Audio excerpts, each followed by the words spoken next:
बाळाचा ताप मोजण्यासाठी तुम्ही थर्मोमीटर वापरतायत का? मग ही रील नक्की बघा. आता आपल्याकडे 3 प्रकारचे थर्मोमीटर असतात. एक पहिलं असतं ते इन्फ्रारेड थर्मोमीटर. इन्फ्रारेड म्हणजे जे फोरहेडवर रीडिंग घेतलं जातं. दुसरं असतं डिजिटल थर्मोमीटर, जे आपण हाताखाली वगैरे रीडिंग घेतो ते थर्मोमीटर, जे रुटीनली वापरलं जातं. आणि तिसरं असतं मर्क्युरी थर्मोमीटर, जे काचेचे थर्मोमीटर, पाऱ्याचे थर्मोमीटर असतात ते. आता इन्फ्रारेड थर्मोमीटर आहे, त्याच्यामध्ये ॲडव्हांटेज असा आहे, की त्याच्यामध्ये क्विक रीडिंग येतात. 2-3 सेकंदात रीडिंग असतं. पण त्याचा डिसएडव्हांटेज असा आहे, जर स्वेटिंग आलेलं असेल किंवा तुमचा मोजताना अँगल कमी जास्त झालं, तर त्याचं रीडिंग व्हॅरी होऊ शकतं. डिजिटल थर्मोमीटर ते सगळ्यात जास्त रिलायबल आणि सगळ्यात कॉमनली वापरलं जातं. पण त्याचा डिसएडव्हांटेज असा आहे, की त्याच्यामध्ये रीडिंग येण्यासाठी 30 सेकंदाचा टाईम लागू शकतो. सो ते आणि इन्फ्रारेड थर्मोमीटर, हे दोन्ही थर्मोमीटर तुम्ही जर बाळ खूप लहान असेल, तर दोन्ही यूज करू शकतात आणि रीडिंगची क्रॉस चेक करू शकतात.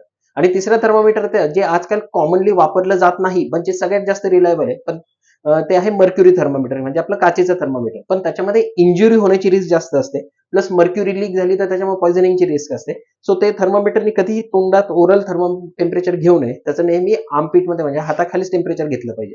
पण त्याच्यासाठी सुद्धा कमीत कमी 30 सेकंद ते 1 मिनिट तुम्हाला थांबायला लागतं आणि त्याचं रीडिंग चेक करणं थोडंसं डिफिकल्ट असतं.